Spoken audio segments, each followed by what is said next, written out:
ہوں کہ اپنے بچوں کو عزت دو، عزت دو، عزت دو، عزت دو۔ پھر آپ سے زندگی کے بڑے فیصلے ہیں شادی۔ اب لوگ اکٹھے پڑھتے ہو لڑکے لڑکیاں، اپنی شادی کے فیصلے خود نہ کرو، اپنے ماں باپ کے حوالے کرو۔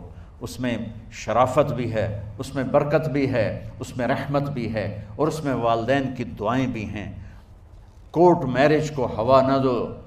Boy friend girlfriend culture ہمارا نہیں ہے۔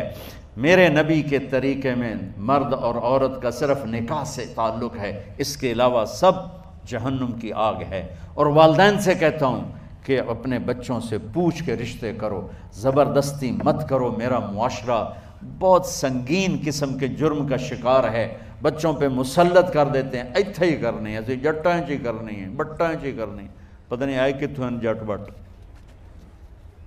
چلو تم ناراض نہ ہو، راجپوتیں جی کرنی، میں راجپوت ہوں، میں اپنی قوم کو بھی رگڑ دیتا ہوں، راجپوتیں جی کرنی، اگاں کرنی ہی کوئی نہیں۔ یہ ظلم و ستم اولاد پہ مت کرو، اپنی بچی سے پوچھو، اگر بیٹی ہاں کرے تو پھر قدم اٹھاؤ، اگر بیٹی کہہ دے میں نہیں کرنا چاہتی تو وہ نافرمان نہیں ہے۔ اللہ کے واسطے میری سنو، صرف تم نہیں سن رہے ہو، اس کیمرے سے لاکھوں کروڑوں لوگ سن رہے ہیں۔ اگر بیٹا یوں کہہ دے کہ ابا میں نے یہاں شادی نہیں کرنی، میرا جی نہیں چاہتا ہے، تو وہ بیٹا نافرمان نہیں ہے، فرما بردار ہے، اس نے شریعت کا حق استعمال کیا ہے۔ اب ایسا ظلم مت کرو کہ نہیں اتھے ہی کرنی ہے، اتھے گھروں نکل جا۔ زندگی تم نے تو نہیں گزارنی، زندگی تو بچے نے گزارنی۔ میں قربان جاؤں، ایک حدیث سنو پہلے، پھر اگلی بات سناتا ہوں۔ ما تزوجت وما زوجت الا بوحی من السماء نزل به جبریل۔ لوگو سنو، میں نے جہاں شادی کی، میں نے جہاں بیٹی کی شادی کی، پہلے آسمان سے جبریل فرشتہ اللہ کا حکم لے کر آیا، پھر میں نے قدم اٹھایا۔ سمجھ گئے میری یہ بات سمجھ گئے سارے؟ اب اگلی سنو۔ حضرت علی فاطمہ کا رشتہ لینے آ گئے، اور جبریل ان سے پہلے آ گیا کہ یا رسول اللہ فاطمہ علی کے لیے ہے۔ باپ محمد مصطفیٰ جیسا ہے، رشتہ مانگنے والا علی جیسا ہے، اور بیٹی فاطمہ جیسی ہے۔ اور آپ پوچھتے ہیں علی کیسے آئے؟ وہ شرم کی وجہ سے کچھ کہہ نہ سکے، چپ۔ آپ کو تو پتہ تھا، آپ نے فرمایا فاطمہ کے رشتے کے لیے آئے ہو؟ کہا جی۔ تو جبریل تنال بیٹھا ہوا ہے کہ یا رسول اللہ اتھے ہی کرنا ہے۔ آپ نے ہاں نہیں کی، آپ نے کہا انشاءاللہ، اور یہ کہہ کر اٹھ گئے۔ انشاءاللہ نبی کا ہاں ہی ہوتا ہے، لیکن جبریل کے آنے کے باوجود اور اللہ کے کہنے کے باوجود میرے نبی کو بھی پتہ ہے کہ یہ رشتہ یہاں کاتب تقدیر نے لکھ دیا ہے، لیکن امت کو سبق سکھانے کے لیے آپ گھر تشریف لے گئے۔ بیٹی فاطمہ کہ جی یا رسول اللہ، کہا علی کا رشتہ آیا ہے، میں ہاں کر دوں؟ سبحان اللہ۔ میں اپنے دیہاتی بچیوں پہ مجھے رونا آ گیا کہ جنہیں پتہ ہی نہیں ہوتا سانو کہیں دے نال بندے پہ جانور ہے یا انسان ہے۔ علی جیسا داماد، چلو علی کو چھوڑو، فاطمہ کو چھوڑو، جبریل آیا بیٹھا ہے، جبریل آیا بیٹھا ہے۔ اس کے بعد فاطمہ سے پوچھنے کی کیا بات ہے؟ جبریل آ کر کہہ رہا یا رسول اللہ، اللہ کہہ رہا ہے فاطمہ علی کے لیے ہے اور علی فاطمہ کے لیے ہے، اور پھر آپ کہتے ہیں بیٹی فاطمہ ہاں کر دو۔ ہماری تو آج کی بیٹیاں انکار نہیں کرتی، چپ کر کے گاں ماں اس طرح بن چھڑ دین کلے نال۔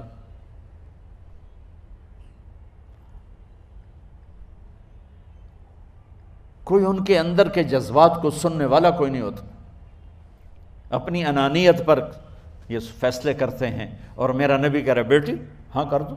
سبحان اللہ۔ آپ کا کیا خیال ہے، فاطمہ نے انکار کرنا تھا؟ یہ تو یہ بیٹیاں نہیں انکار کرتی تو فاطمہ نے کہاں کرنا تھا؟ لیکن یہ سبق دینا تھا ان والدین کو جو نادانی میں نادانی کے فیصلے کر کے اولاد کو ہمیشہ ایک ٹھنڈی آگ میں دھکا دے دیتے ہیں۔ حضرت فاطمہ رضی اللہ تعالیٰ عنہا نے جب ہاں کی، پھر آپ باہر نکلے۔ اچھا مزے کا واقعہ ہو، حضرت علی اٹھ کے باہر نکلے تو صحابہ باہر کھڑے انتظار کر رہے تھے کہ کیا ہوا۔ حضرت علی کو بھیجنے والے تھے عبد الرحمن بن عوف، پہلے ابو بکر گئے تو آپ نے انکار کر دیا، عمر گئے رشتہ مانگا، آپ نے انکار کر دیا، عبد الرحمن بن عوف نے علی سے کہا آپ جائیں، آپ کا رشتہ رد نہیں ہوگا۔ کہنے لگے میرا تو ذاتی گھر بھی کوئی نہیں، مجھے کہاں سے رشتہ ملے گا، میں تو بالکل غریب ہوں۔ کہا نہیں تم جاؤ۔ تو واپس آتے انہوں نے عبد الرحمن بن عوف پہ چڑھائی کر دی، وہ کیا ہے نا تو میں نو گلے آئی، انکار ہو گیا۔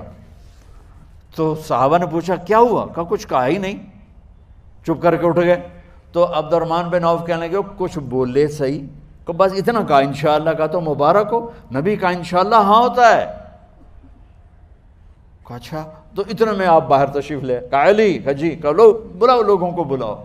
ساری مسجد بھر گئی، آپ کی ساری مسجد فل ہو گئی۔ آپ ممبر پہ کھڑے ہوئے علی کو سامنے بٹھایا، کہا لوگو یہ جبریل میرے پاس اللہ کا پیغام لائے ہیں کہ میں فاطمہ بنت محمد کا نکاح علی بن ابی طالب کے ساتھ کر دوں۔ پھر آپ نے خطبہ پڑھا اور کہا کہ علی، ہائے ہائے ہائے، میں نے فاطمہ بنت محمد کو 400 درہم مہر کے عوض تیرے نکاح میں دیا، تو نے قبول کیا؟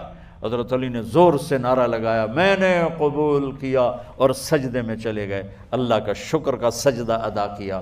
پھر میرے نبی نے وہیں سارے مجمع کو شہد کا شربت پلایا اور تازہ کھجوریں کھلائیں۔ اور پھر جب رخصتی ہوئی تو آپ نے حضرت علی سے فرمایا کہ آپ آ کے لے جاؤ۔ پھر آپ نے حضرت ام سلمہ، حضرت حفصہ اور جناب حضرت عائشہ رضی اللہ تعالیٰ عنہ، ان تینوں کو بلا کر فرمایا تمہیں پتہ ہے نا مجھے فاطمہ سے کتنا پیار ہے، تو تم فاطمہ کو دلہن بناؤ، اس کی تیاری کرواؤ، اسے دلہن بناؤ۔ تو ان تینوں نے حضرت فاطمہ کو دلہن بنایا۔ پھر آپ نے حضرت علی کو پیغام بھجوایا، وہ تشریف لائے، اپنی اونٹنی لے کر آئے، حضرت عقیل ساتھ ہے، سلمان فارسی ساتھ ہے، اور دروازے پر اونٹنی بٹھائی، آپ علی کو اندر لے گئے اور یوں فاطمہ کا ہاتھ پکڑ کے علی کے ہاتھ میں دے کر فرمایا علی تمہیں نبی کی بیٹی مبارک۔ سبحان۔ پھر آپ نے کہا میری بیٹی فاطمہ، مجھے اپنے خاندان میں جو سب سے زیادہ محبوب تھا میں نے تیرا ہاتھ اس کے ہاتھ میں دے دیا ہے۔ والدین سے کہتا ہوں اپنے نبی کی زندگی پڑھو، میرا درد ہے کہ ہماری ثقافت میں اسلام داخل نہیں ہوا، ہمارے عبادت میں اسلام آ گیا، بہت سارا مجمع مرد عورتوں کا نمازی ہے، حاجی ہے، عمرے کرتے ہیں، لیکن ثقافت میں نبوت کی جھلک دکھائی دے، ثقافت میں اللہ کا نبی دکھائی دے، وہ نہیں ہے۔ زندگی بیت گئی اس انتظار میں، مدت سے لگ رہی تھی لب بام ٹک ٹکی، تھک تھک کے گر گئی نگہ انتظار آج، پتہ نہیں کب صبح ہوگی۔ چلو کہتے تو جائیں مجھے ہے اگرچہ بت ہیں جماعت کی آستینوں میں، مجھے ہے حکم اذان لا الہ الا اللہ۔ والدین کے ذمہ ہے اولاد کو عزت دینا، ان کے سب سے بڑی خواہش میں ان کا احترام کرنا کہ زندگی انہوں نے گزارنی ہے، اور آپ کے ذمہ ہے والدین کے آگے سر جھکا دینا۔ اللہ کے واسطے کورٹ میرجز اور خفیہ شادیاں یہ نہ ہماری ثقافت ہے نہ یہ انسانیت ہے، ہمیشہ دکھ دردوں میں زندگی گزرتی ہے کہ اصل زندگی تو موت کے بعد آنے والی ہے۔